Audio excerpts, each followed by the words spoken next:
ఈ కా అనే దానికి మీనింగ్ ఏంటి అని అంటే, కా ఈజ్ నథింగ్ బట్ సోల్. మన కర్మ ఏదైతే ఉందో అదే సోల్, మన సోల్ ఏదైతే ఉందో అదే కర్మ. ఈ రెండు ఒకటే, ఈ రెండు వేరనేది కాదన్నమాట. యాక్చువల్గా దేవుడు అనేవాడు ఫస్ట్ ఆత్మను సృష్టిస్తాడు, డైరెక్ట్గా శరీరాన్ని సృష్టించడు. ఈ ఆత్మను ఏదైతే సృష్టిస్తాడో ఈ ఆత్మ పొల్యూట్ అయిపోయి ఉంటుందన్నమాట. దేవుడు అనే పాజిటివ్ ఎనర్జీ ఏదైతే ఉంటుందో ఆ దేవుడు అనే పాజిటివ్ ఎనర్జీ నుంచి కొన్ని నెగిటివ్ ఎనర్జీస్ మనల్ని దేవుడి దగ్గర నుంచి వేరు చేయడం కోసం అట్రాక్ట్ చేస్తాయి అనమాట, ఫిజికల్ థింగ్స్ వైపు. సో అలాంటప్పుడు ఏమవుతుందంటే దేవుడి వైపు నుంచి మనకు ఒక ఆత్మ అనేది బయటకు వస్తుంది, ఇలా ఒక ఆత్మ అనేది బయటకు వస్తుంది అనమాట. ఇలా బయటపడిన ఈ ఆత్మకి దేవుడు అనేది వాడు ఒక వార్నింగ్ అనేది ఇస్తాడు.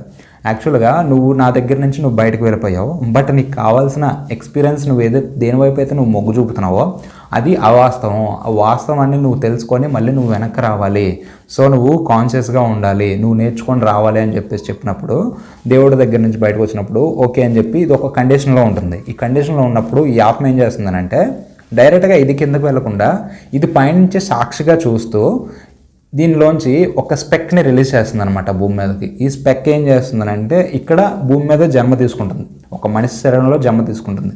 జన్మ తీసుకున్న తర్వాత ఈ భూమి మీద జరిగే అన్ని యాక్టివిటీస్లో ఇన్వాల్వ్ అవుతూ అన్ని రకాల ఎక్స్పీరియన్సెస్ చేస్తూ సంతోషం, దుఃఖం, కామం, క్రోధం, పుట్టుకలు, చావులు, పెయిన్ ఇవన్నీ కూడా అన్నిటిని కూడా ఎక్స్పీరియన్స్ చేయగలుగుతుంది అనమాట.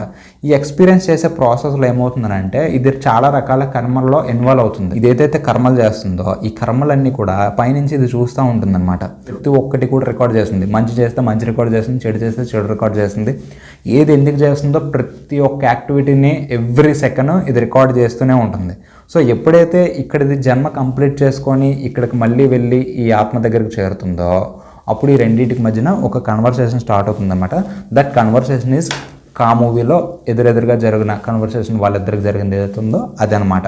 సో అందుకనే ఆ మూవీలో మీరు చూసుకున్నట్టయితే అంతరాత్మ ఈ ఆత్మ రెండు కూడా ఒకటే ఫేసెస్తో ఉంటాయి అన్నమాట.